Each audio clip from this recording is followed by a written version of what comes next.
Alors, on reprend notre histoire. C'était mercredi dernier, il y a pile une semaine. À Paris, chez Gibert, je passe forcément rayon poésie. Là, j'aperçois un petit Rimbaud, et pour une fois avec une couverture un peu rigide, pas les trucs là des poésies Gallimard là qu'à peine tu les ouvres, alors ça se décolle, t'as les pages qui tombent, ça. Et puis surtout une typo nette et propre, c'est-à-dire il n'y a pas tous ces machins là, les paragraphes numérotés, et puis toutes les notes de bas de page, et puis les notes et les renvois qui renvoient à des commentaires, etc. Et une typo qui est très proche de ce que j'avais en tête, mais alors le bouquin, il y a longtemps qu'il est tombé lui aussi, voilà, en déconfiture et en rade, la typo de la première édition originale de Une saison en enfer. Donc tu dis, waouh, en plus un facsimilé des brouillons, combien ça m'a coûté? 5,90 €. Oh bah, tu prends un petit Rimbaud tout mince, solide, content. Et puis à peine là, dans le train, tu ouvres Facebook, tu ouvres Instagram, sur quoi tu tombes?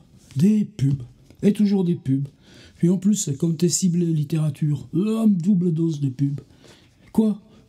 Des chemises à 135 balles, avec gravé là dans le petit revers du col, l'amour est à réinventer.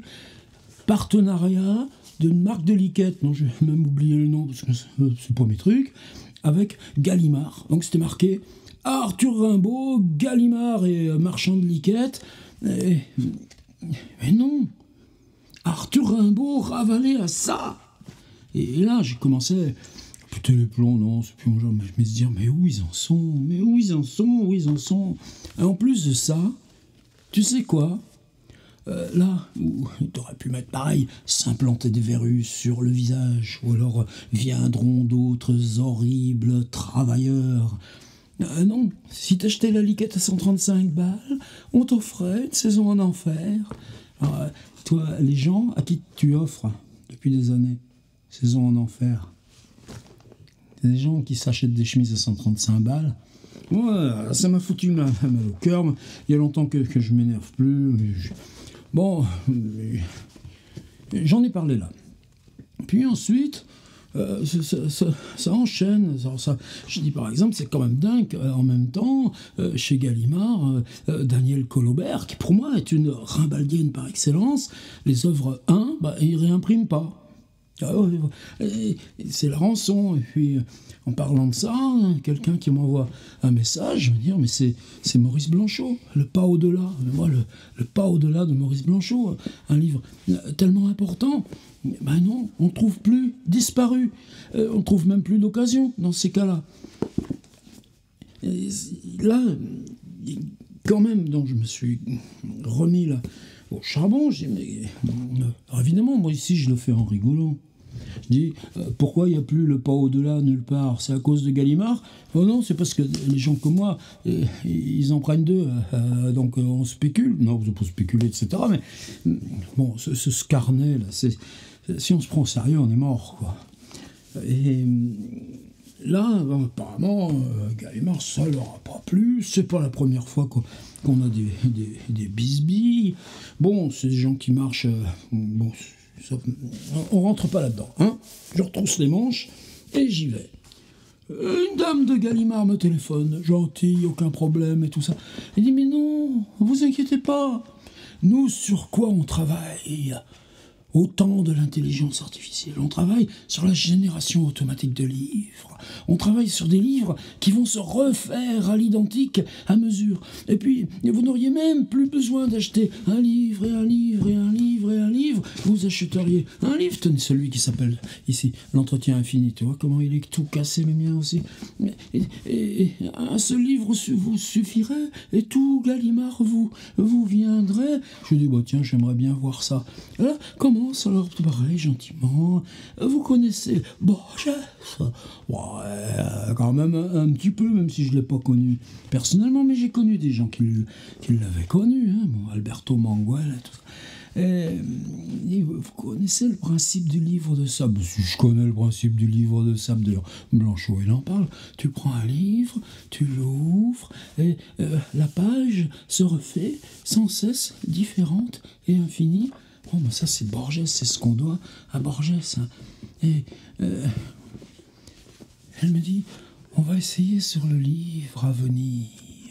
Alors, le livre à venir, là, j'en ai parlé aussi, puisque ces vidéos s'enchaînent, et merci d'être là. Je sais que c'est parce que vous êtes là que tout ça, on peut le faire. Donc, autrefois, moi, j'ai pas eu les éditions originales, mais il y avait la Bibliothèque des idées chez Gallimard. Et ça tenait aussi. Puis, vous voyez, là, celui-ci, il a été imprimé quand? Bon, je vais regarder. Hein. Ouais, mais c'est les poches qui mettent pas forcément la date... La date d'impression, mais enfin en tout cas, le livre est de 1955. Moi, à 2 ans, j'allais pas le lire. Hein. Mais quand j'ai acheté ça, c'était 1980. Donc ça fait quand même plus de 40 ans qu'il est là, 44 ans, 43 ans, 44 ans, 45 ans qu'il est là. Ce livre, entre 77 et 80, disons. Et puis les 2 livres allaient avec. C'est comme ça que j'ai découvert Maurice Blanchot. L'espace littéraire et le livre à venir. Et moi, dans ma vie, oui, ça a été important. Pourquoi? Une révérence à Blanchot. Non, c'est pas ça. C'est que Blanchot parle de livres. Eh bien, je crois que pour moi, pendant plusieurs années, c'était... Il parle de ce livre, je vais le lire. Il parle de ça, là, de Rainer Maria Rilke, je vais le lire.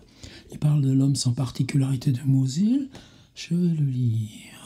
Et pour moi, ça a été un chemin, c'est pas de chemin obligatoire, mais en tout cas, tu prends un fil, tu le sors, puis petit à petit, le socle se fabrique. Ça, c'est ma dette à Maurice Blanchot. J'ai eu l'occasion de lui dire. Et puis, espace littéraire, alors, les titres des chapitres, des sections, l'expérience de Mallarmé, l'œuvre et la parole errante, Kafka et l'exigence de l'œuvre. Alors, je connaissais Kafka. Et tout d'un coup, tu le relis autrement, l'espace de la mort, transmutation de la mort, le dehors, la nuit, le regard d'Orphée, l'inspiration, le manque d'inspiration, l'avenir et la question de l'art, la solitude essentielle et la solitude dans le monde. Et finalement, l'espace littéraire, c'est quelque chose.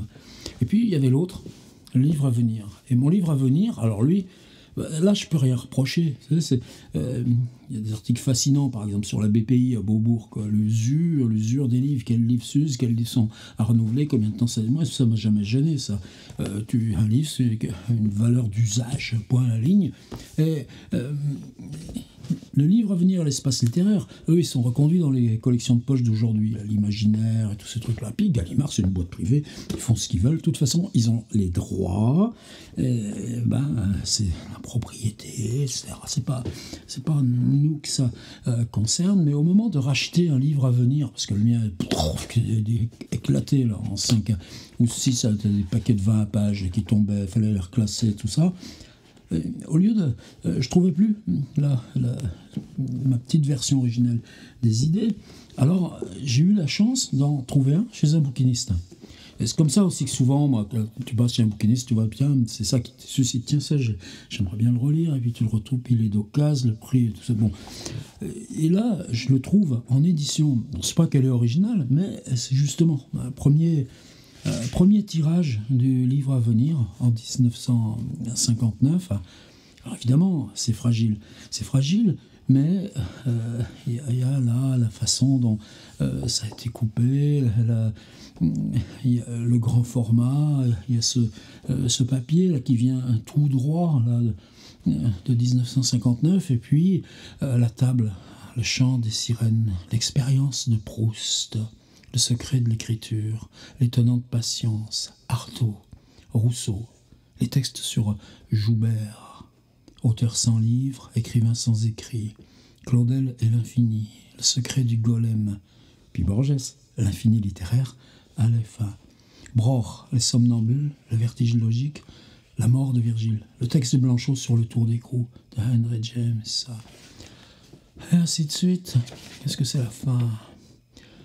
Hermann Hesse, la poursuite de soi-même, et puis sur le jeu des perles de verre. Tu vois, c'est ça, moi, le jeu des perles de verre. Bon, Hermann Hesse, j'en avais eu, mais pas le jeu des perles de verre. Or, là, le jeu des jeux, puis le journal intime et le récit, à la recherche du point zéro, ça fait longtemps que je n'ai pas lu, il faudrait que je fasse un livre à venir. Alors maintenant, il est comme ça. Oh là, voilà ce qu'ils vont voir. Hop là, hop, et hop. Le livre à venir. Gallimard. indiqué l'auteur. L'auteur s'appelle Couverture rigide. Le livre à venir par Couverture rigide. Je prends... Un de mes petits-fils appelle ça ton Cooper, papy. Mon Cooper... Ah, on va l'appeler Fenimore. Hop là. Toujours la cellophane, ça c'est bon signe. Parce que les autres Blanchot, tu mets de la cellophane et de la couverture rigide. Non. Alors ils m'ont envoyé quoi? La gentille dame de Gallimard. Alors tu te dis, tiens, il est un peu plus mince. Ben oui, mais si justement, il suffit de l'ouvrir et que le livre se sorte.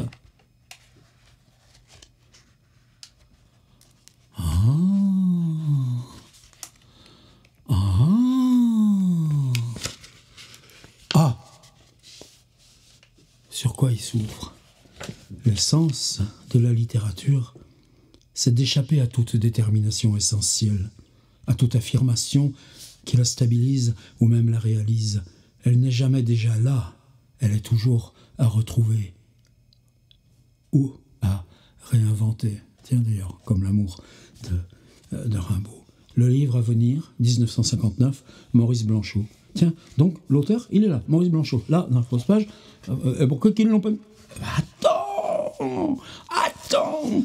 Elle m'avait dit, la jeune dame de Gallimard, gentille, là, au téléphone, ne vous formalisez pas trop vite, prenez le temps. Je le prends le temps. Tu vois, regarde la belle citation de Blanchot qui est là, et puis ensuite tu ouvres.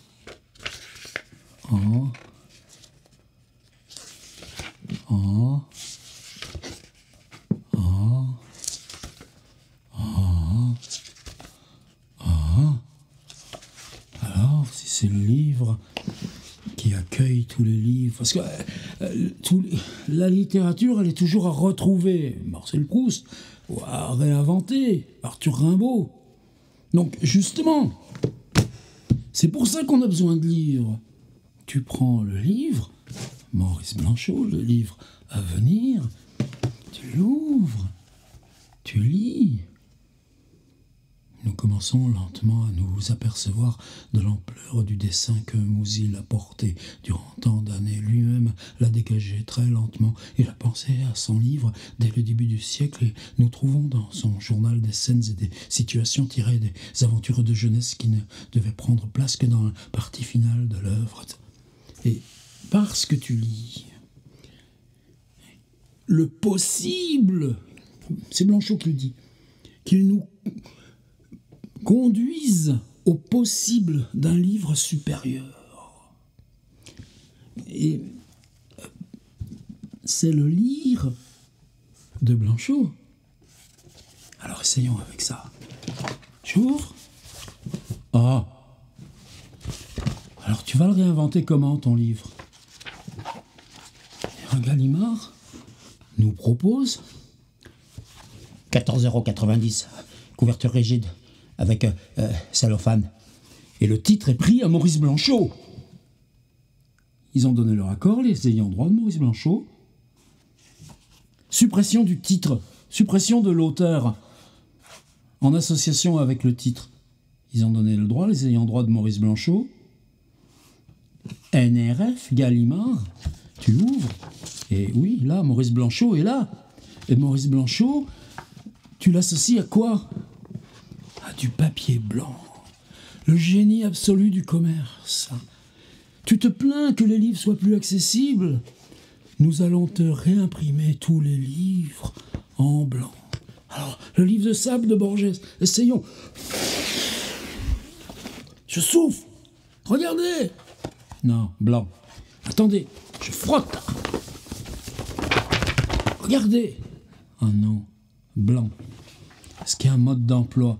Attends, on va voir à la fin, Alors, à la fin. Achevé d'imprimer. T'as imprimé quoi? C'est blanc.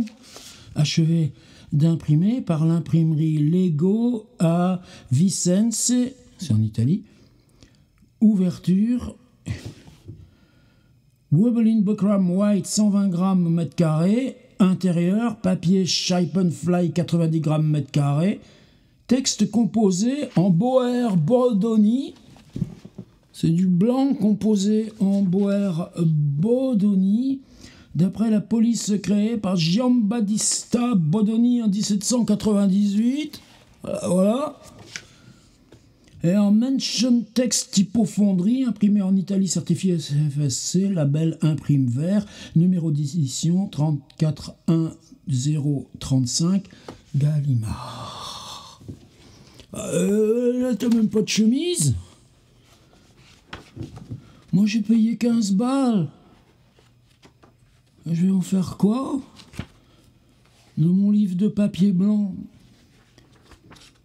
C'est ce qu'elle m'a dit, la jeune dame. Elle m'a dit, ça va vous coûter 14,90 €, vous inquiétez pas, on prend les cheveux de porc, vous l'aurez dès demain, je le mets en exprès. Mais c'est bon, merci, je l'ai. Avec sa couverture rigide. Et elle m'a dit, c'est dans votre tête, vous pensez à un livre, pensez à tous les livres que vous aimez, pensez à tous les livres dont vous avez rêvé, pensez aux livres que vous avez perdus, pensez à tous les livres que vous avez lus, et faites défiler lentement les pages blanches du livre à venir de Maurice Blanchot. Elle me dit, vous n'aurez plus jamais besoin d'aucun Maurice Blanchot. Vous pourrez vous faire un gros tas de vos anciens Maurice Blanchot.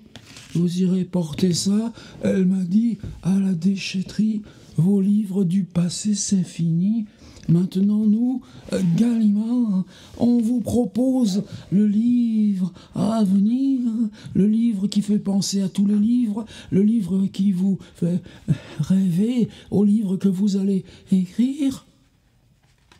Et moi, je lui ai même pas dit, mais pour écrire, madame, il faut lire. Je les garde, mes Maurice Blanchot. Là, on peut faire ce qu'on veut de votre papier blanc. Mon petit-fils qui me dit, ton coupeur, papy. Je crois qu'il va être content. Il y a un gros livre de tracteur là, que le voisin m'avait donné, il avait trouvé ça là dans une boîte à livres, 500 pages de tracteur. Là. Le gamin, donne-moi ton coupeur, papy, ce qui découpe les tracteurs. Bah, là, ça va être bien, il va avoir un vrai livre pour écrire. Mais moi, dit Gallimard, comment t'as expliqué ça à Blanchot? Que c'est ça que t'allais faire de lui?